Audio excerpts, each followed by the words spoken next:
तो चलिए आज हम अपना जो रिमेनिंग डिजीज है हमारा वो आज हम अपना खत्म करने वाले हैं। और कौन कौन सा डिजीज है वो मैं एक बार बता देता हूँ। देखो हमारा कौन कौन सा छोटा छोटा डिजीज बचे थे। एक था एमेबियासिस, एक थे तुम्हारे रिंगवॉर्म जो कि किससे होते थे, फंगस से, और एक तुम्हारा था हेलमिंथिस से। दो डिजीज होते थे। कौन कौन से मेरे भाई बोल? स्कैलरियासिस और फैमिलियासिस अर्थात कि एलिफेंटियासिस भी उसी को बोलते थे। तो कल हमने क्या कहाँ तक छोड़ा था? हमने अपना डायग्नोस करने का तरीका क्या बताया था? किसको डायग्नोस करने का, मुझको या तुमको? नहीं मेरे भाई, कैंसर को। कौन कौन सा तरीका बताया था? मॉलिक्यूलर डायग्नोसिस, बायोस्प्री, एंटीबॉडीज और बोन मैरो से या फिर रेडियोग्राफी से हम लोग कर सकते थे। और इसका ट्रीटमेंट करने का तरीका क्या है तुम लोग ये भी जान लो। ट्रीटमेंट वैसे जनरली ट्रीटमेंट फर्स्ट और सेकंड स्टेज तक हो सकती है। थर्ड स्टेज में ट्रीटमेंट जो है काफी इम्पॉसिबल होता है। मतलब कि एकदम मिनिमम ही ऐसे लोग होते हैं जो कि थर्ड स्टेज में बच जाते हैं, वरना थर्ड स्टेज में हैप्पी बर्थडे टू यू पक्का हो जाता है। तो हम लोग सेकंड स्टेज तक कैसे रोक सकते हैं? हम क्या करते हैं, दवाई से उसको ठीक कर ले या फिर अपना सर्जिकल मेथड से वो जो हिस्सा है कैंसरस सेल वाला वही निकाल दे। उससे हम क्या कर सकते हैं, ठीक हो सकते हैं। या फिर तुम्हारा जो कोई जीन है कैंसर वाली वही निकाल दे, लेकिन वो अभी तक पॉसिबल नहीं हुआ है। तो क्यों नहीं पॉसिबल हुआ है? क्योंकि हमारी बॉडी में बहुत सारे भाई सेल हैं और हर एक सेल के पास क्या है, प्रोटोऑन्कोजीन होता है। तो हर सेल में निकालोगे तो भाई ये पॉसिबल नहीं है। समझ में आया इतनी बात? तो दो तरीके होते हैं ठीक करने के, या दवाई से कर लो या फिर सर्जरी से। इतनी बात समझ में आ गई? और इसका बायोप्रेसी का मतलब मैंने कल क्या बताया था कि ये जो सेल है ये बायोप्रेसी इंपॉर्टेंट है, तभी मैं फिर से रिपीट कर देता हूँ। बायोप्रेसी में क्या होता है, तुम्हारा सेल है, कोई सेल ग्रोथ कर रहा है तो उसका हम एक टुकड़ा लेंगे, क्या करेंगे, लैब में चेक करेंगे और अल्टीमेटली हमको क्या पता चल जाएगा कि उस सेल उसमें कैंसर है कि नहीं। जैसे सस्पेक्टेड कोई एरिया होता है जहाँ पे हमको शक रहता है कि यहाँ पे कैंसर हुआ है कि नहीं, हम उसका टुकड़ा निकाल लेंगे, फिर वही चेक करेंगे। अगर पता पा गया कि ऑन्कोजीन है वहां पे तो बोल देंगे कैंसर है भैया आपको। समझ में आ गया? अब हम अपना आज छोटा छोटा जो टॉपिक्स है हमारे वो हम आज क्लियर करने वाले हैं। आज मुझको पता नहीं कि फोन में ब्राइटनेस कम लग रही है कि मैं ऐसा देख ही पा रहा हूँ, पता नहीं। अगर वीडियो का आज ब्राइटनेस कम लग रहा होगा मेरे को बताना, तो कल लाइट चेंज करता हूँ मैं। तो आज हम सबसे पहले रिंगवॉर्म पढ़ेंगे। आखिर ये रिंगवॉर्म होता क्या है, फैलता किससे है, जरा ये सब जान लेना। तो आज हम रिंगवॉर्म के बारे में पढ़ने जा रहे हैं। तो इससे पहले हम हेडिंग डाल लेते हैं रिंगवॉर्म। रिंगवॉर्म, आखिर ये रिंगवॉर्म होता किससे है? तो देख मेरे भाई, सबसे पहले तुमको बता दिया मैं कि रिंगवॉर्म फंगस से होता है। मतलब इसका कॉजेटिव एजेंट कोई ना कोई होगा जो फंगस में होता होगा। मतलब फंगस एक बहुत सारा बड़ी जो क्या है ग्रुप है, उस ग्रुप में कोई ना कोई ऐसा होता होगा जो रिंगवॉर्म कॉज करता होगा।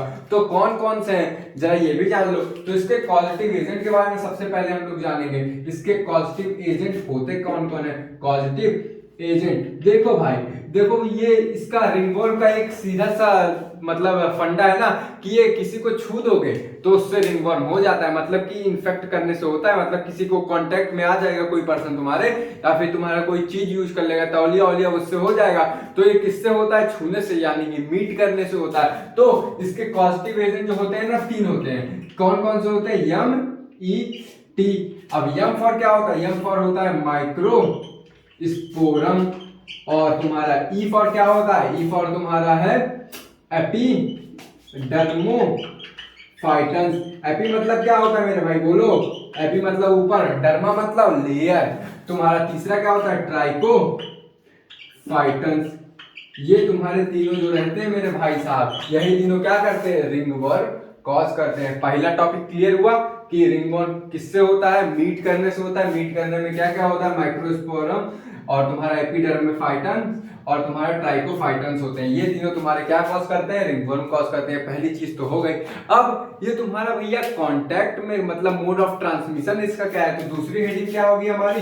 मोड ऑफ ट्रांसमिशन, अर्थात ये एक जगह से कैसे दूसरी जगह जाती है। तो देख मेरे भाई, ये तुम्हारा एयर के भी थ्रू भी जा सकती है, वाटर के भी थ्रू जा सकती है और तुम्हारे जनरली सॉइल के भी थ्रू जा सकती है। लेकिन मतलब contaminated air, contaminated water, contaminated soil सबके थ्रू जा सकती है। लेकिन एक पर्सन से दूसरे पर्सन कैसे जाएगी ना, मान लो कि कोई इन्फेक्टेड पर्सन हुआ, तुम उस इन्फेक्टेड पर्सन को क्या हुआ, रिंगवर्म हो गया। रिंगवर्म कैसे होता चला, तो मैं तुमको स्ट्रक्चर दिखा दे रहा हूँ रिंगवर्म का। मान लो ये तुम्हारी स्किन हुई ना, ये तुम्हारी स्किन हुई, हाथ हो गया मान लो, तो इस पे ऐसे रिंगवर्म होगा, गोला में रहेगा, तभी इसका नाम रिंगवर्म पड़ा। और यहाँ पे ना हल्के हल्के मतलब ड्राइनेस आ जाएगी और फफूंद टाइप का आ जाता है, उसी को क्या बोलते हैं, रिंगवर्म बोलते हैं। दाने दाने हल्के हल्के हो जाएंगे, इसी को रिंगवर्म कहते हैं। तो रिंगवर्म कैसे ट्रांसमिशन, मोड ऑफ ट्रांसमिशन, अर्थात कि एक जगह से दूसरी जगह जाता क्या है, तो कांटेक्ट करने जाता है। जो इन्फेक्टेड पर्सन हुआ उसकी तुमने कोई ऑब्जेक्ट छू लिया, उसका यूज किया हो कोई ऑब्जेक्ट, कोई तौलिया, कोई मोबाइल, कौनो चीज छू लो, या फिर उसको तुम छू लो, तो ये मोड ऑफ ट्रांसमिशन इसका क्या है, कांटेक्ट विथ, क्या होगा तुम्हारा मेरे भाई, बोल, कांटेक्ट विथ इन्फेक्टेड पर्सन। अर्थात कि ये अगर हम कांटेक्ट किसी के इन्फेक्टेड पर्सन से आ जाएंगे तो हमको क्या हो जाएगा, रिंगवर्म हो जाएगा। और ये किसके किसके थ्रू फैल सकता है, एयर के भी थ्रू भी फैल सकता है, वाटर के भी थ्रू फैल सकता है। कंटिमिनेटेड, नॉर्मल नहीं भाई, कंटिमिनेटेड मतलब कि अपवित्र या फिर अशुद्धि, उसमें कुछ गड़बड़ चीज हो। कंटिमिनेटेड का मतलब होता है कि कोई चीज उसमें गड़बड़ी हो। कंटिमिनेटेड तो तभी वर्ड लगाते हैं, इतना बड़ा चौड़ा वर्ड काहे लगाने की जरूरत है भैया, सीधे बोल दो वाटर से फैलता नहीं। कंटिमिनेटेड वाटर अर्थात कि उसमें कुछ ना कुछ तो ऐसा रहेगा जो क्या करेगा, डिजीज कॉज करेगा। और तुम्हारा तीसरा क्या होता है, सॉइल होता है। अब ये दो चीज तुमको हेडिंग क्लियर हो गई। पहला मेरे भाई क्या हुआ, ये कॉजेटिव एजेंट अर्थात तुम्हारा रिंगवर्म कॉज कौन करता है, दूसरा तुम्हारा मोड ऑफ ट्रांसमिशन। अब सवाल बनता है कि जब तुम्हारा ये आ जाएगा किसी इन्फेक्टेड पर्सन से, तो भैया ये कहां पे होगा, अर्थात किसका साइड ऑफ इन्फेक्शन क्या होगा, कौन सी जगह ये कॉज करेगा। तो तीसरी हेडिंग क्या हो गई हमारी, साइड ऑफ इन्फेक्शन हो गई, साइड ऑफ इन्फेक्शन। तो देखो इसका साइड ऑफ इन्फेक्शन कहां कहां हो सकता है ना, ये तुम्हारे हाथ पे भी हो सकता है, ये तुम्हारे पैर पे भी हो सकता है, ये तुम्हारे मतलब यहाँ ये गैप में, फिंगर्स के गैप में भी हो सकता है, या तुम्हारे लेग्स के गैप में हो सकता है, या फिर तुम्हारे स्क्रोटम और लेग के बीच में जो गैप रहता है ना, वहां पे भी हो सकता है। देखो रिंगवर्म को हम लोग हिंदी में दांत कहते हैं, दांत सुने होगे। या फिर तुम्हारे गैप में भी हो सकता है, या फिर तुम्हारे खोपड़िया में भी हो सकता है। तो कहां कहां रिंगवर्म हो सकते हैं, तुम्हारे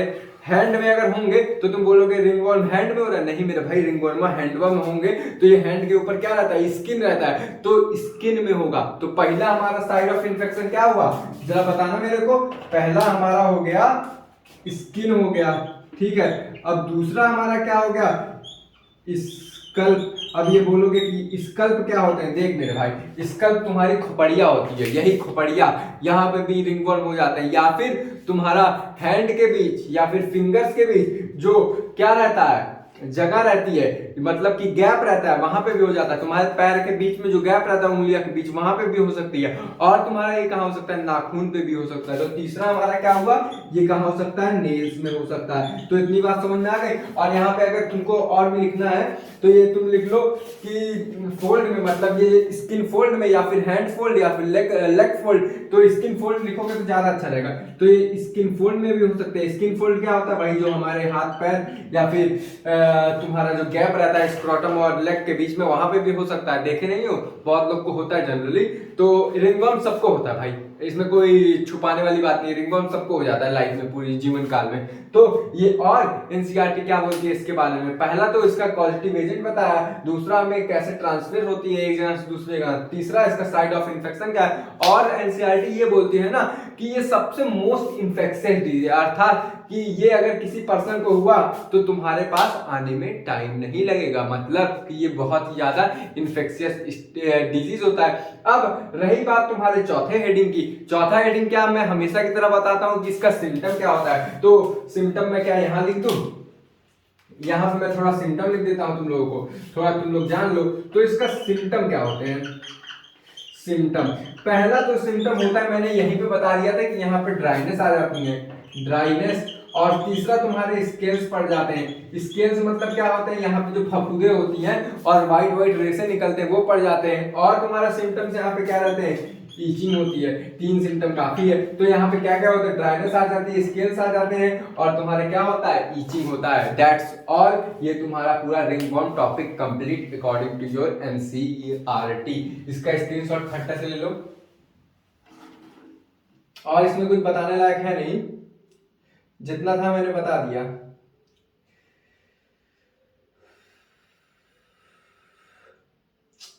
अगली डिजीज हमारी रहेगी एमीबियासिस। उससे पहले मैं तुमको एक चीज और क्लियर कर दूं कि ये रिंगवर्म किस किस जगह हो सकता है। अभी तो मैंने इतना बताया कि ये स्किन के बीच में हो सकता है, स्कैल्प पे हो सकता है, अर्थात कि खोपड़िया में हो सकता है, और तुम्हारा नेल में हो सकता है, तुम्हारा स्किन फोल्ड में हो सकता है, लेकिन ये वहां कैसे होगा ये सवाल बनता है ना। मान लो कि तुम्हारा ये आ गया इन्फेक्ट, किसी पर्सन से इन्फेक्ट हो गया, या फिर किसी सॉइल से होगा, किसी एयर से होगा, किसी वाटर से हो गया, तो वहां पे इसको पनपने के लिए, अर्थात कि वहां पे इसको इन्फेक्ट करने के लिए क्या क्या चीज चाहिए, इसका फेवरेबल कंडीशन क्या है। ये देखो हर कंडीशन में नहीं अडेप्ट कर पाती, इसका कोई फेवरेबल कंडीशन होता है। तो वो फेवरेबल कंडीशन क्या है, इसको अगर किसी कहीं पे जन्म लेना है, कहीं पे इसको इन्फेक्ट करवाना है, तो वहां पे क्या होनी चाहिए, पहला तुम्हारी ह्यूमिडिटी होनी चाहिए, ह्यूमिडिटी होनी चाहिए, और वहां पे थोड़ी क्या होनी चाहिए, गर्मी होनी चाहिए। ये दोनों क्या है, ह्यूमिडिटी और गर्मी, वार्म, अर्थात कि ये क्या है, इसकी फेवरेबल कंडीशन है। किसके लिए, रिंगवर्म को अच्छे से पनपने के लिए। मतलब कि वहां पे जब ये पैथोजन अटैक करेगा तो पैथोजन के ग्रोथ के लिए तुम्हें ह्यूमिडिटी चाहिए, अर्थात गीला गीला चाहिए, और थोड़ी गर्मी चाहिए, तभी ये वहां पे हो पाता है। देखते हो ना कि रिंगवर्म लगभग तभी लोग को होता है जब कोई चीज गीली पहन लो, तो गीली पहनोगे, जब तुम्हारा कोई चीज गीली पहन लिए तो वहां पे थोड़ा गर्मी होने लगेगा, क्योंकि तुम मूवमेंट करोगे तो वहां पे क्या सेल में मूवमेंट होता है, तो वहां पे एनर्जी प्रोड्यूस होगी, एनर्जी से गर्मी होगी, तो वहां पे तुम्हारा क्या होगा, कपड़ा भी तुम्हारा ह्यूमिडिटी रहेगा, तो दोनों का कॉम्बिनेशन पाके क्या होता है, ये पनप जाता है। इतनी बात समझ में आ गई। तो ये दैट्स ऑल। अब इसके अलावा इसमें कुछ बताने लायक नहीं, जो था मैंने देख लिया एनसीईआरटी से।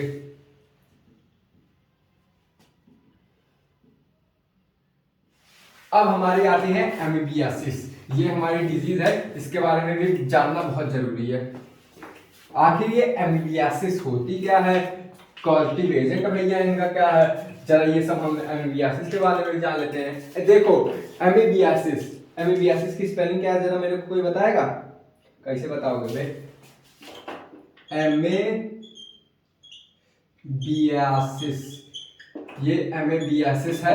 तो ये देखो एमीबियासिस आखिर होता क्या है। तो मैंने तुमको क्या बताया था, प्रोटोजोवन से याद करो, लेक्चर नंबर फर्स्ट लास्ट के 1 मिनट में मैंने ये बताया था कि तुम्हारा जो प्रोटोजोवन से क्या होती है, 2 डिजीज होती है। बताया ना कि नहीं, याद करो, प्रोटोजोवन से तुम्हारी 2 डिजीज होती है। एक डिजीज मैंने बताया था एमीबियासिस होती है, और एक तुम्हारी क्या होती है, मलेरिया होती है। मलेरिया के बारे में मैंने बताया है तुमको डिटेल में। तो आज हम सिर्फ और सिर्फ प्रोटोजोवन से डिजीज पढ़ेंगे, क्या पढ़ेंगे, एमीबियासिस।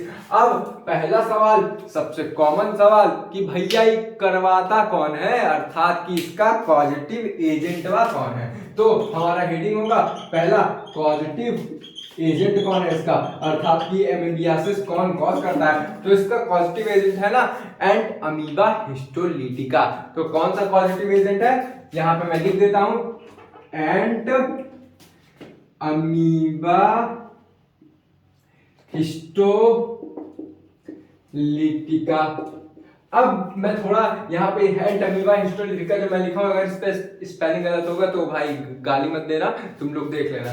एंट अमीबा हिस्टोलिटिका होता है, प्रोनाउंसिएट अच्छे से करना। जरा इसका मैं थोड़ा ना इसके हेडिंग में थोड़ा घुसने की कोशिश कर रहा हूँ आज। क्यों हेडिंग में घुसने की कोशिश कर रहा हूँ, क्योंकि इसके हेडिंग में ना बहुत गहरी बात कही है। मतलब एंट अमीबा हिस्टोलिटिका में, एंट अमीबा क्या है, ये तुम्हारी स्पीसीज है, और ये तुम्हारी क्या है, जीनस है। तो इसके जीनस ना कुछ है, हिस्टा में, हिस्टो मतलब क्या होता है, टिश्यू, लिसिस मतलब क्या होता है, टिश्यू की लिसिस करवाना, लिटिक मतलब टिश्यू को काटना। तो ये जो क्या है, ये जो भैया प्रोटोजोवन है, ये कहीं ना कहीं तुम्हारी टिश्यू का क्या करेगी, ब्रेक डाउन करेगी, अर्थात की कट करेगी। इतनी बात समझ में आ गई। तो पहला हेडिंग हो गया हमारा, इसका पॉजिटिव एजेंट क्या है। दूसरा क्या है, मोड ऑफ ट्रांसमिशन, अर्थात कि ये कैसे फैलता है, मोड ऑफ ट्रांसमिशन। तो देख भैया ये तुम्हारा एकदम है ना टाइफाइड की तरह, मतलब कि इसका जो ट्रांसमिशन है वो किससे होता है, कंटेमिनेटेड वाटर के थ्रू, कंटेमिनेटेड एयर के थ्रू, कंटेमिनेटेड सॉइल के थ्रू भी हो सकता है। तो ये किसके किसके द्वारा फैलता है, कंटेमिनेटेड क्या लिख दो, एयर लिख दो, और यहाँ पे एंड वाटर लिख दो। तो ये दो चीजों के द्वारा होता है, किसके किसके द्वारा होता है, एक तुम्हारा जो है कंटेमिनेटेड वाटर के थ्रू होता है, कंटेमिनेटेड एयर के थ्रू। अब देखो ये तुम्हारा ना फीको ओरल ट्रांसमिशन भी करवाता है। फीको ओरल ट्रांसमिशन मतलब जरा समझना, मैंने क्या बताया था तुम लोगों को कि ये मान लो कोई ह्यूमन है और ये किया भाई अपना फीकल मटेरियल, मतलब कि इसका जो स्टूल है या फिर फीकल मटेरियल है, तो मैंने कैसे बताया था कंटेमिनेटेड वाटर या एयर के थ्रू या कंटेमिनेटेड फूड के थ्रू भी जा सकता है ये।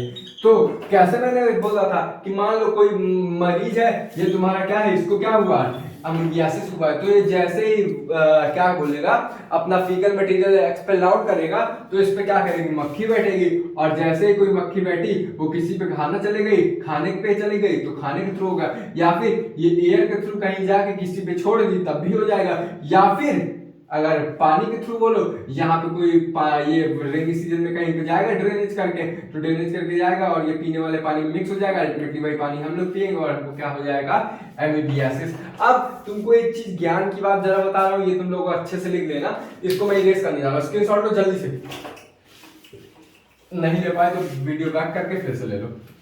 अब इसका तो जो मैं थोड़ा एक क्या बोलते हैं थोड़ा डिटेल में बताने जा रहा हूँ। ये जो तुम्हारा एंड अमीबा हिस्टोलिटिका होता है ना, एंड अमीबा हिस्टोलिटिका, ये जो एंड अमीबा हिस्टोलिटिका होता है ना, ये भाई इसके दो फॉर्म होते हैं, मतलब कि ये दो फॉर्म में पाए जाते हैं, बॉडी के अंदर जैसे ही आएंगे ना ये दो फॉर्म में कन्वर्ट हो जाएंगे। तो ये मान लो तुम्हारी बॉडी हो गई, मैं बॉडी बना देता हूँ, ये तुम्हारी हो गई बॉडी हो गई, ठीक है, ये तुम्हारी बॉडी है, एक मिनट रुक रहा, ये तुम्हारी क्या है मेरे भाई, बॉडी है, और ये तुम्हारे बॉडी में क्या कहाँ पे रहती है ना, जरा मैं अभी बताऊंगा, थोड़ी देर में रुक जाओ थोड़ा। ये तुम्हारी बॉडी में आ गई, तो इसके दो फॉर्म रहते हैं। अब बॉडी में कहाँ आती है, मतलब कि क्या ये इसका साइड ऑफ इन्फेक्शन क्या है, लिख लो साइड ऑफ इन्फेक्शन, तब अच्छे से फील करके समझ पाओगे। साइड ऑफ इन्फेक्शन इसका होता है ना एमीबियासिस का लार्ज इंटेस्टाइन, अर्थात कि ये पेट से होने वाली बीमारी है, तो ये क्या होगा, लार्ज इंटेस्टाइन, लिख लो अच्छे से। और तुम्हारा टाइफाइड रहता है वो स्मॉल इंटेस्टाइन होता है, लेकिन एमीबियासिस जो होता है वो लार्ज इंटेस्टाइन में होता है। इतनी बात समझ में आ गई, ये पेट से दिक्कत वाली प्रॉब्लम है। तो पेट से दिक्कत वाली जितनी प्रॉब्लम है, एक ट्रिक लिख, जितनी भी प्रॉब्लम पेट से रिलेटेड हो, स्मॉल लार्ज, उसमें क्या होगा, तुम्हारा contaminated food, contaminated water, contaminated air के थ्रू क्या होता है, तुमको डिजीज करवाएगा। इतनी बात समझ में आ गई। तो तुम्हारे एंड अमीबा हिस्टोलिटिका तुम्हारे जैसे इंटेस्टाइन में आएंगे, ये दो फॉर्म में कन्वर्ट हो जाएंगे। दो फॉर्म में कैसे कन्वर्ट होंगे, जरा ये समझना कि ये इसके दो फॉर्म रहते हैं, कन्वर्ट हो जाएंगे दो फॉर्म में। पहला फॉर्म तुम्हारा होता है माइन्यूटा फॉर्म, दूसरा क्या होता है, दूसरा मैग्ना फॉर्म।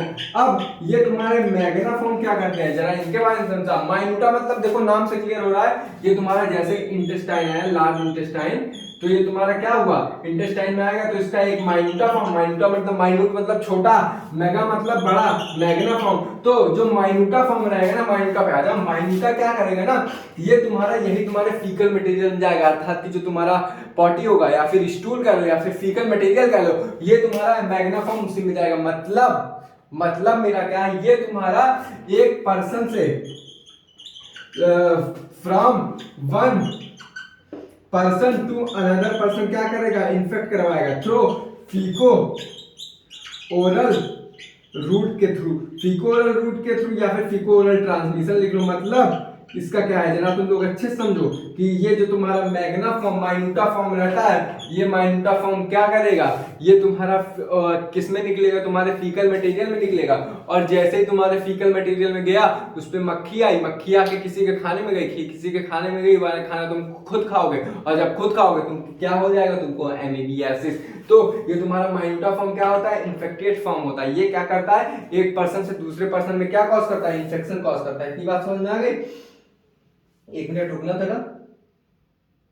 हाँ, और एनसीईआरटी ने क्या बोला जरा ये भी जान लो, ये तो तुम्हारी माइन्यूटा फॉर्म रहती है ना, ये एक पर्सन से दूसरे पर्सन में जाती है। तो ये जो माइन्यूटा फॉर्म रहती है ना, ये तुम्हारा जब फीकल मटेरियल में जाती है किस फॉर्म में रहती है, मतलब कि ये जो माइन्यूटा फॉर्म अपने फीकल मटेरियल में आती है तो किस में कन्वर्ट हो जाती है ना, क्वाड्रीन्यूक्लिएटेड सिस्ट में, क्वाड्रीन्यूक्लिएटेड सिस्ट में, अर्थात कि ऐसा कोई भी सिस्ट लाइक स्ट्रक्चर, मतलब कि गोला लाइक आकार जिसमें क्या हो, 4 ठो न्यूक्लिएटेड हो, या फिर इसी को बोल दो टेट्रा न्यूक्लिएटेड सिस्ट, तो तुम्हारी माइन्यूटा फॉर्म जो रहती है एंट अमीबा हिस्टोलिटिका की, वो किसमें कन्वर्ट होती है, किसमें मेरे भाई, क्वाड्रनी न्यूक्लिएटेड सिस्ट में। और ये क्वाड्रनी न्यूक्लिएटेड सिस्ट किसमें आता है, तुम्हारा फीकल में आता है, अर्थात कि तुम्हारा स्टूल में आता है। और यही स्टूल से जब आता है तो तुम्हारी जैसे कोई मक्खी आएगी वो स्टूल पे बैठेगी और क्या करेगी, एक पर्सन से दूसरे पर्सन में फैला देगी through the contaminated water, air, food. इतनी बात समझ में आ गई। अब तुम्हारा दूसरा पहला सवाल तो ये हो गया कि माइन्यूटा फॉर्म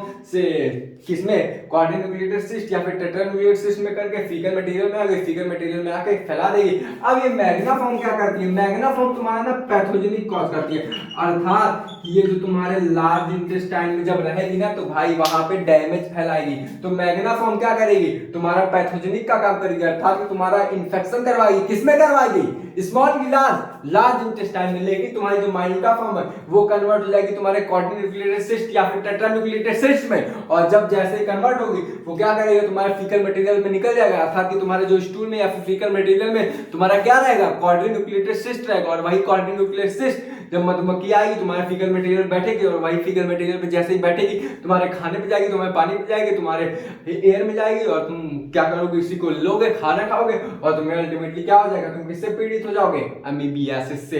इतनी बात समझ में आ गई। अब हमारा चौथा क्या होगा, इसका सिम्टम्स क्या होंगे, तो जरा हम सिम्टम्स के बारे में जानते हैं। ये आउट ऑफ सिलेबस नहीं था, मतलब कि आउट ऑफ सिलेबस बोल सकते हैं, लेकिन ये कॉन्सेप्ट बिल्ड करने के लिए तुमको मैंने बताया। अब हमारा देखो इसका सिम्टम्स के बारे में जरा हम लोग जानते हैं, ठीक है, सिम्टम्स बहुत जरूरी है। इसका सिम्टम्स क्या होते हैं, जरा तुम लोग सिम्टम्स खुद से बनाना, ठीक है, मैं तुमको सिम्टम्स नहीं बताऊंगा। क्यों नहीं बताऊंगा, अभी जरा तुम ये भी समझ लेना। जरा ये तुम्हारा हुआ सिम्टम्स हेडिंग।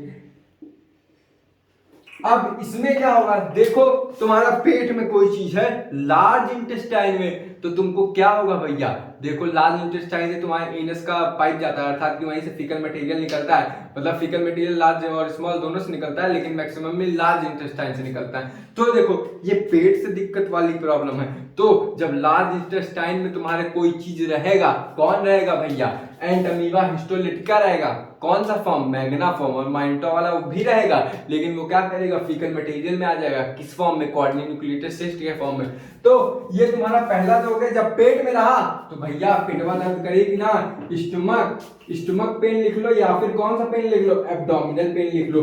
अब देखो ये जब तुम्हारा पेट में रहेगा ना मेरे भाई, तो क्या करेगा ना, वहां पे ब्लीडिंग करवाएगा, किस फॉर्म में, जब तुम्हारा क्वाड्रनी न्यूक्लिएटेड सिस्ट निकलेगा, किसमें निकलेगा, फीकल मटेरियल में या फिर स्टूल में, तो स्टूल में क्या करवाएगा, ये ब्लीडिंग करवाएगा, अर्थात कि जो तुम्हारा स्टूल रहेगा वो खूनी रंग का होगा।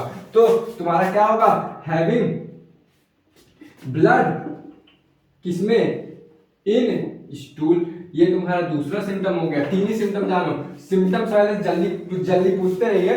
तो और तुम्हारा जब ये पेट में रहेगा तो तुम्हारे कॉन्स्टिपेशन होगा, बेचैनी होगा, मतलब कि तुम्हें फीकल मटेरियल मन करेगा कि निकाल दो, लेकिन निकलेगा नहीं, तो तुम्हारा क्या होगा, बेचैनी होगी, उलझन होगी, कॉन्स्टिपेशन होगा, मतलब कि घबराहट होगी। तो तुम्हारा क्या होगा, कॉन्स्टिपेशन।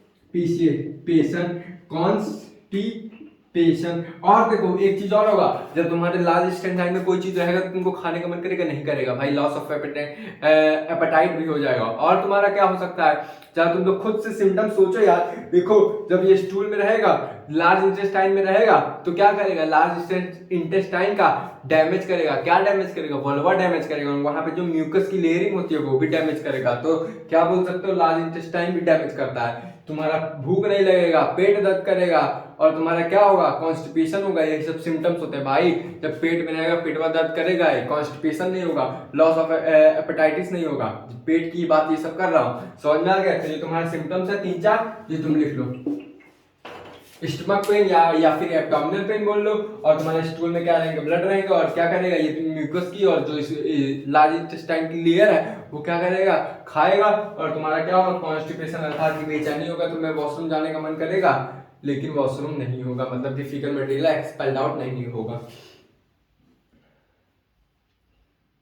इतनी बात समझ में आ गई है, तो मैं आगे बढ़ूं।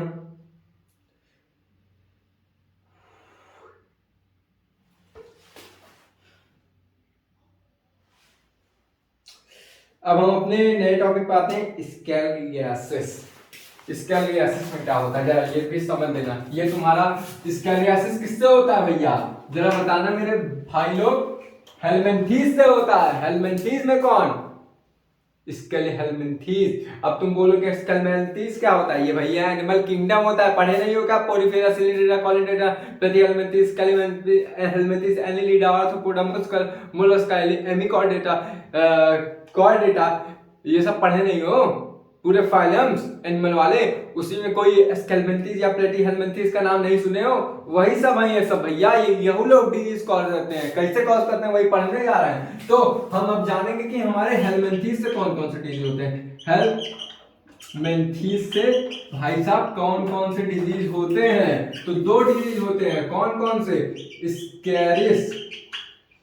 स्कैरिस होते हैं और फेलेरियासिस होते हैं। और फेलेरियासिस का दूसरा नाम एलिफेंटियासिस। काहे बोलते हैं एलिफेंटियासिस, जरा बताना, क्योंकि हाथी जैसा पाँव हो जाता है, समझ में आया। तो सबसे पहले हम स्कैरिस के बारे में पढ़ेंगे, तो तुम्हारा फिर उसके बाद क्या पढ़ेंगे, फेलेरियासिस के बारे में। क्यों फेलेरियासिस के बारे में बाद में पढ़ेंगे, इसके बाद में पढ़ाने का भी रीजन है। क्या रीजन है, क्योंकि ये ज्यादा इंपॉर्टेंट टॉपिक है, ये कम इंपॉर्टेंट टॉपिक है, इतनी बात समझ में अंडरस्टूड है। तो अब चलो हम फेलेरियासिस के बारे में पढ़ते हैं। तो स्केलियासिस के बारे में पढ़ते हैं, सॉरी। तो तुम्हारा इसका पहला ये होता है, ये किससे कौन कॉज करता है, स्केलिहेलमिंथीज से कोई फाइलम होगा, एनिमल फाइलम है, यही कॉज करता है। स्केलिहेलमिंथीज का कोई एनिमल होता है, एनिमल किंगडम में होते हैं स्केलिहेलमिंथीज, यही कॉज कर, स्पेलिंग गलत है मुझको पता है। स्केलिहेलमिंथीज से कोई तुम्हारे क्या होंगे, बोलो मेरे भाई, स्केलिहेलमिंथीज से कोई एनिमल किंगडम होगा, वही क्या करेगा, कॉज करेगा स्केलियासिस। अब स्केलिहेलमिंथीज से कौन होगा, जरा ये भी जान लेते हैं। तो अब हम सीधे आते हैं अपने किस पे, कॉजेटिव एजेंट पे। तो पॉजिटिव एजेंट भैया कौन कौन से होते हैं, पॉजिटिव एजेंट इसके होते हैं ना, एक होता है, एक ही होता है इसका पॉजिटिव एजेंट होते हैं ना, स्केलियासिस लुम्ब्रिकॉइड। तो क्या होते हैं इसके पॉजिटिव एजेंट, एक बार रुकना, स्केलियासिस लम्ब्रिकॉन्ड, स्केलियासिस लम्ब्रिकॉन्ड में स्पेलिंग देख लूं ताकि तुम लोग बाद में कर जाओ ना। स्कैरिस होगा, एक मिनट रुकना, स्कैरिस लम्ब्रिकॉन्ड होगा, और यहाँ पे स्केलियासिस होगा, स्केलियासिस। तो तुम्हारे स्केलियासिस कौन कॉज करते हैं, स्केलिस लुम्ब्रिकॉन्ड या फिर लुम्ब्रिकॉइड बोल दो। पॉजिटिव एजेंट इसके कौन से हुए, स्केलियासिस के, स्केलिस लुम्ब्रिकॉइड। तो पहला चीज तुम्हारा क्लियर हो गया कि इसको कॉज कौन करता है, इसको कॉज करेगा तुम्हारा स्केलिस लुम्ब्रिकॉइड। ये तुम्हारे किससे बिलोंग करते हैं, तुम्हारे स्केलिहेलमिंथीज से बिलोंग करते हैं। पहला सवाल तो तुम्हारा क्लियर होगा। दूसरा तुम्हारा क्या होगा मेरे भाई, बताओ जरा। दूसरा सवाल मैं क्या हमेशा पूछता हूं कि पॉजिटिव एजेंट के बाद तुमको पता नहीं चाहिए ना भैया ये फैलता कैसे है, यानी कि इसका मोड ऑफ ट्रांसमिशन क्या है, मोड ऑफ ट्रांसमिशन क्या है। तो देख भाई, इसका मोड ऑफ ट्रांसमिशन ना कंटेमिनेटेड वाटर और फूड है। अब तुम एक चीज बताओ कि तुम लोग ये सोच रहे हो कि जब कंटेमिनेटेड फूड एंड वाटर है तो भैया ये जरूर किसी ना किसी इंटेस्टाइन अर्थात कि पेट से रिलेटेड प्रॉब्लम होगी, सोच रहे हो कि नहीं। अरे भैया बिल्कुल सही समझ रहे हो, ये भी तुम्हारा कहीं ना पेट से रिलेटेड प्रॉब्लम है, अर्थात कि ये तुम्हारा स्मॉल इंटेस्टाइन से रिलेटेड प्रॉब्लम है। लेकिन तुम्हारा एमबीबीएस किससे रिलेटेड प्रॉब्लम है, स्मॉल की लार्ज, लार्ज, कंफ्यूज मत होना एग्जाम में। तो तुम्हारा ये क्या होता है, साइड ऑफ इन्फेक्शन क्या होगा, side of infection. Side of infection इसमें क्या होता है तुम्हारा, बताओ मेरे भाई जरा। साइड ऑफ इन्फेक्शन इसमें होता है तुम्हारा स्मॉल इंटेस्टाइन। अब तुम बोलोगे स्मॉल इंटेस्टाइन में क्या करता है, जरा ये भी समझ ले। ये मान लो तुम्हारा स्मॉल इंटेस्टाइन है, ठीक है, ये स्मॉल इंटेस्टाइन। तो ये भाई ना स्केलियासिस बहुत तुच्छ तरीके का प्राणी होता है, मतलब स्केलिहेलमिंथीज होता है। ये क्या करता है ना, ये भैया अपनी जनसंख्या इतना बढ़ा देता है ना स्मॉल इंटेस्टाइन में कि तुम्हारे ये पूरे स्मॉल इंटेस्टाइन ये ब्लॉक कर देता है। क्यों ब्लॉक कर देता है ना, क्योंकि ये भाई अपने बच्चे इतना पैदा करता है, इतना पैदा करता है कि भैया तुम्हारा पिटवा में ना पूरा स्मॉल इंटेस्टाइनियम पूरा भर जाते हैं, किससे, स्केलियासिस से। अर्थात कि ये तुम्हारा स्केलिहेलमिंथीज है, ये तुम्हारा स्केलिस लम्बिकॉर्ड है, लंबी मतलब लंबा लंबा कॉर्ड लाइक स्ट्रक्चर होता है, वही तुम्हारा क्या होता है, पूरे तुम्हारे स्मॉल इंटेस्टाइन में इसे इसे भर जाएगा। और जब स्मॉल इंटेस्टाइन में भरेगा तो तुम्हारा सिम्टम्स बताओ क्या क्या होंगे। पहला सिम्टम तुम्हारा होगा, पहला सिम्टम तुमको तो क्लियर हो गया, पेट है तो स्टमक पेन होगा, हाँ मेरे भाई पेन होगा, स्टमक पेन। और दूसरा सिम्टम क्या होगा, दूसरा सिम्टम यहाँ पे मस्कुलर पेन भी होता है। तीसरा पेन क्या होगा, तुम्हारा हो जाएगा, तुम्हारा फीकल मटेरियल नहीं निकलेगा, अर्थात कि तुम्हें कॉन्स्टिपेशन होगा। और तुम्हारा क्या है, जरा तुम लोग खुद सोचो, तब तक मैं देख लेता हूँ। अब इसमें देखो एक चीज और आता है कि जब तुम्हारा ये पेट में रहेगा तो तुम्हारा क्या करेगा, ब्लीडिंग कॉज करेगा। जैसे कि मैंने बताया था, ब्लीडिंग कैसे कॉज करेगा, जब भाई स्मॉल इंटेस्टाइन में रहेगा उसकी वॉल डैमेज करेगा। जैसे कि तुम्हारा कौन डैमेज कर रहा था, एमीबियासिस में कौन, एंड अमीबा हिस्टोलिटिका, ये तुम्हारे लार्ज इंटेस्टाइन की वॉल डैमेज कर रहा था, तभी तुम्हारा स्टूल में ब्लड निकल रहा था। और ये क्या करेगा, स्मॉल इंटेस्टाइन की वॉल डैमेज करेगा। जब स्मॉल इंटेस्टाइन की वॉल डैमेज करेगा तो मेरे भाई इसमें भी क्या होगा, खूनवा निकलेगा।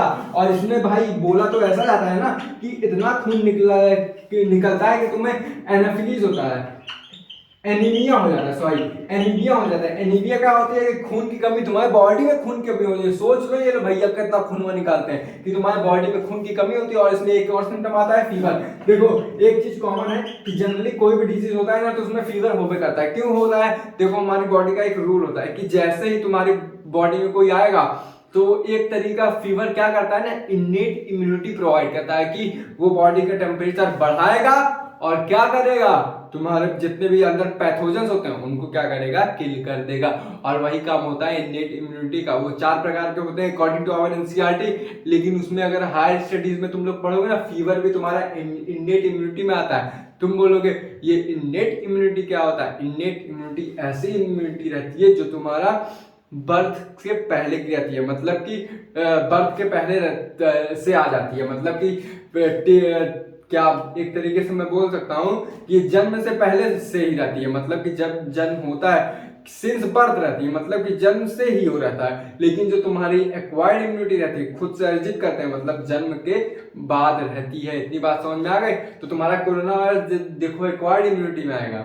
और लेकिन तुम्हारा अगर मान लो फीवर हुआ, वो तुम्हारा जन्म के पहले ही रहेगा, मतलब सिंस बर्थ से ही रहता है। तो ये तुम्हारा फीवर क्या रहेगा, सिंस बर्थ से रहेगा, अर्थात कि ये एक तरीके का इम्यूनिटी प्रोवाइड करेगा। क्यों प्रोवाइड करेगा, फीवर क्या करता है, हमारी बॉडी में जो भी पैथोजेनिक एजेंट रहते हैं उनको क्या करता है, किल करने में मदद करता है। कैसे किल करता है, फीवर में क्या होता है, बॉडी का टेम्परेचर हाई होगा, टेम्परेचर हाई होगा तो तुम्हारे पैथोजन को नुकसान करेगा। इतनी बात समझ में आ गई, तो इसका स्क्रीनशॉट ले लो।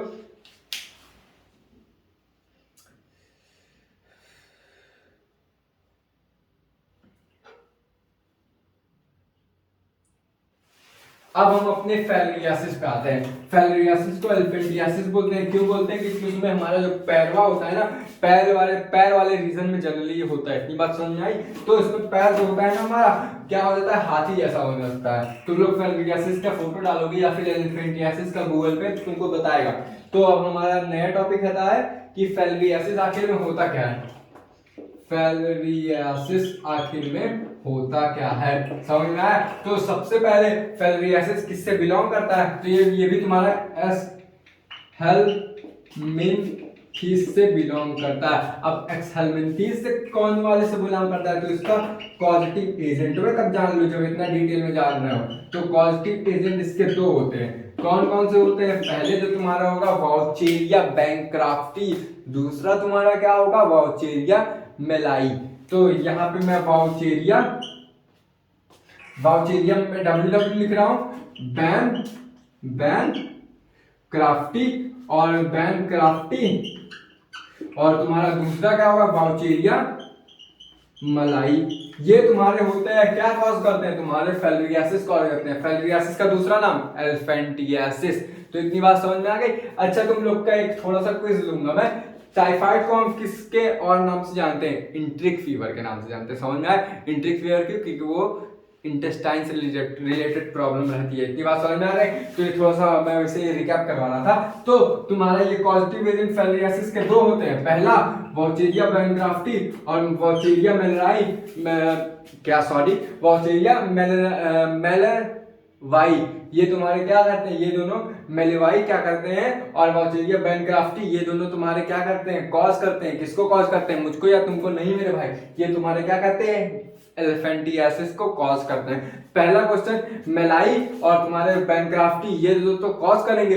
अब दूसरा सवाल क्या बनेगा, हमेशा की तरह दूसरा सवाल हमारा हमेशा की तरह ये बनेगा कि इसका भैया मोड ऑफ ट्रांसमिशन क्या है। तो जरा हम ये भी जान लेते हैं, मोड ऑफ ट्रांसमिशन क्या है, कि ये एक पर्सन से दूसरे पर्सन में जाता कहते हैं कैसे है। तो ये देखो, ये तुम्हारे जनरली ना मोड ऑफ ट्रांसमिशन इनका क्या होता है ना, ये एक वेक्टर के थ्रू जाता है। वेक्टर मतलब क्या होता है, ये तुम अपने बायोटेक्नोलॉजी में याद करोगे तो वेक्टर मतलब हमारे डिजायर जीन को कैरी करने वाला।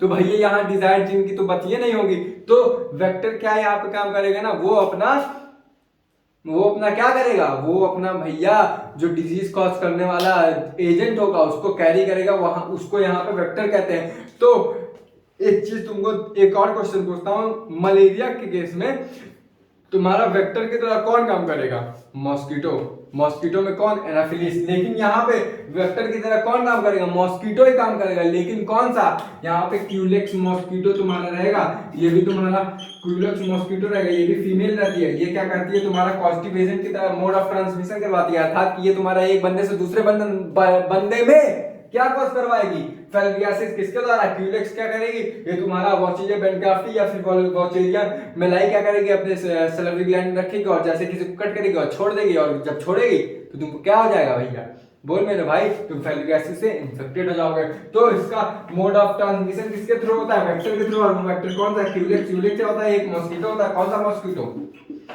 महिला। महिला बहुत ज्यादा खून खींचती है ना। तो और पहला दूसरा पॉइंट तो हो गया, तीसरा पॉइंट क्या होगा, देखो महिला बोल रहा हूं तो बुरा मत मान लेना, अगर कोई लड़की दिख रही होगी, समझाने के लिए बोल रहा हूँ, मैं बहुत इज्जत करता हूँ लेडीज का। अब पहला दूसरा पॉइंट तो हो गया, अब तीसरा पॉइंट क्या होता है, तीसरा पॉइंट हमारा होगा ना कि ये जो भैया इसका साइड ऑफ इन्फेक्शन हुआ क्या है, ये भैया मलेरिया कॉज कर दिया, इसका पॉजिटिव एजेंट भी जान गए, तो भैया इसका साइड ऑफ इन्फेक्शन क्या, तो साइड ऑफ इन्फेक्शन इसका क्या होता है ना, side of infection, side of infection होता है इसका लिम्फेटिक वेसल्स होते हैं। अब ये लिम्फेटिक वेसल्स क्या होता है, लिम्फेटिक वेसल जनरली तुम अगर मेरी भाषा में समझो ना, ये तुम्हारा कचरे को ना जो क्या बोलते हैं, सेल के बगल बगल एक टिश्यू फ्लूइड रहता है, उसी टिश्यू फ्लूइड के कचरे को निकालने में ये मदद करती है। ये तुमको थोड़ा डिटेल में समझाऊंगा, अभी बस इतना जान लो कि ये तुम्हारा अभी आज ही के वीडियो में समझाऊंगा कि साइड ऑफ इन्फेक्शन इसका क्या होता है, लिम्फेटिक वेसल में। अब तुम्हारा इसका जो लिम्फेटिक वेसल में जनरली कहाँ होता है, ये लोअर लिम्स में होते हैं, लोअर लिम्ब से। और ये कहाँ हो सकते हैं, ये तुम्हारे गोनेट्स के बीच में होते हैं, या फिर जेनिटेलिया बोल लो, ये तुम्हारे जेनिटेलिया के बीच में होता है। एक्सटर्नल जेनिटेलिया जो टेस्टिस होता है, टेस्टिस के बीच में भी हो सकते हैं, या फिर टेस्टिस के बगल में भी हो सकते हैं। और कहाँ हो सकते हैं, ये तुम्हारे ब्रेस्ट पे भी हो सकते हैं। ठीक है, ये तुम्हारा इसका हो गया कि साइड ऑफ इन्फेक्शन। जनरली अगर कोई पूछे तो बोल दो लिम्फेटिक वेसल्स में होते हैं, बिलो लोअर लिम्स में होते हैं। अब इसका जो तुम्हारा और क्या है कि ये कॉज कहाँ करता है, मतलब कि इसका सिम्टम्स क्या होते हैं। तो सिम्टम जानने से पहले ना इसके बारे में एक चीज और जान लो, ये एक तरीके का क्रोनिक इन्फ्लामेशन करवाता है। क्रोनिक मतलब क्या होता है कि यहाँ पे ना, क्रोनिक मतलब ये नहीं होता कि डिजीज कोई जल्दी से आए जल्दी से खत्म हो जाए। ये यहाँ पे ना क्रोनिक मतलब कि धीरे धीरे फैलता है, मतलब कि जब तुम्हारा किसी को ये वॉचेरिया बैनक्राफ्टी किसी इंसान के अंदर आ जाएगा तो ये धीरे धीरे काम करेगा, धीरे धीरे। ये नहीं है कि एक बैग ही हो जाएगा, जैसे फीवर होता है एक बैग हो जाता है फिर उसके बाद कुछ दिन बाद ठीक हो जाता है, लेकिन ये भाई तुम्हारा धीरे धीरे काम करेगा। और क्रोनिक इन्फ्लेमेशन कॉज करता है, अर्थात ये इसका सिम्टम्स हो गया। ये कैसा सिम्टम हुआ, क्रोनिक इन्फ्लेमेशन करवाता है। अब क्रोनिक मतलब कोई चीज धीरे धीरे, इन्फ्लेमेशन का मतलब क्या होता है, इन्फ्लेमेशन मतलब जनरली ये होता है कि अगर तुम किसी भी बंदे को लाठी से मार दो, जो जो तुम्हारे सिम्टम्स है वही तुम्हारे इन्फ्लेमेशन हुए।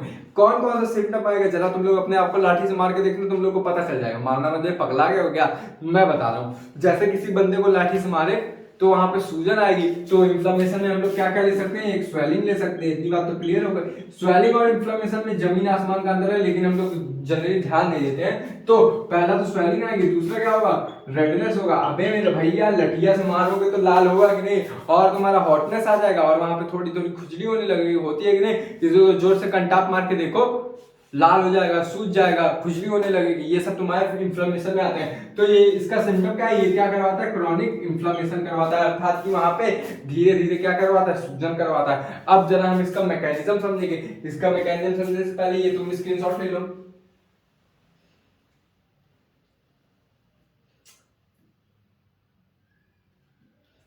मैकेनिज्म मतलब कि ये लिम्फेटिक वेसल्स में कैसे तुम्हारा जब आता है तो तुम्हारा कैसे फूल जाता है पैरवा, क्रोनिक इन्फ्लेमेशन कैसे होता है, तो इसका जरा समझ लेते हैं ना डिटेल में, कैसे भैया फूलता है, जरा ये समझना जरूरी है, क्योंकि एनसीईआरटी में दिया है तो बात करनी जरूरी है। अगर एनसीईआरटी में नहीं दिया होता तो हम बात काहे करते, अपनी एनर्जी काहे वेस्ट करते, है कि नहीं भाई, बोलो। अगर एनसीईआरटी नहीं करता तो हम काहे करते हैं, हमको पागल कुत्ता काटा है, वैसे कुत्ता नहीं काटेगा हमको, क्योंकि हम ज्यादा बाहर नहीं निकलते हैं, 2 घंटा बस निकलते हैं, वो भी खेलने जाते हैं। क्या खेलने जाते हैं, वो तो बच्चों वाला गेम है। तो इसका थोड़ा मैकेनिज्म हम लोग जानते हैं, ये आखिर कैसे फैलता है। मान लो ये तुम्हारा हुआ पाँव, ठीक है भाई, ये तुम्हारा पाँव हुआ, थोड़ा ये पाँव थोड़ा कायदे का बना दे, वरना लग नहीं रहा है पाँव है, डायनासोर का पाँव ज्यादा लगा है। ये तुम्हारा हुआ पाँव। अब देख मेरे भाई, पाँव में होंगे सेल, ये तुम्हारे हो गए सेल, ठीक है। और ये सेल को न्यूट्रिशन कौन देता है, जरा तुम लोग एक चीज बताओगे, सेल को न्यूट्रिशन कौन देता है, ब्लड वेसल्स के थ्रू तुम्हारा जो फूड आता है और जो तुम्हारा O2 आता है वही न्यूट्रिशन देता है। जैसा कि मैंने तुमको पहले ही बताया था, किसमें बताया था, HIV वाले टॉपिक में बताया नहीं था कि तुम्हारे नॉर्मल सेल रहते हैं, तुम्हारा उनको न्यूट्रिशन प्रॉपर मिलती है, लेकिन कैंसर सेल में तुम्हारा कंपटीशन हो जाता है नॉर्मल सेल कैंसर सेल में, और अल्टीमेटली जो ब्लड वेसल्स है ज्यादा न्यूट्रिशन नॉर्मल कैंसर सेल ले लेती है, और जो तुम्हारे क्या होते हैं, जो तुम्हारे नॉर्मल सेल रहते हैं वो हंगर के कारण मर जाते हैं। ये तुमको हल्का सा रिकैप मार दिया। तो ये तुम्हारा हो गया ब्लड वेसल, मतलब कि एक पाइप हो गई।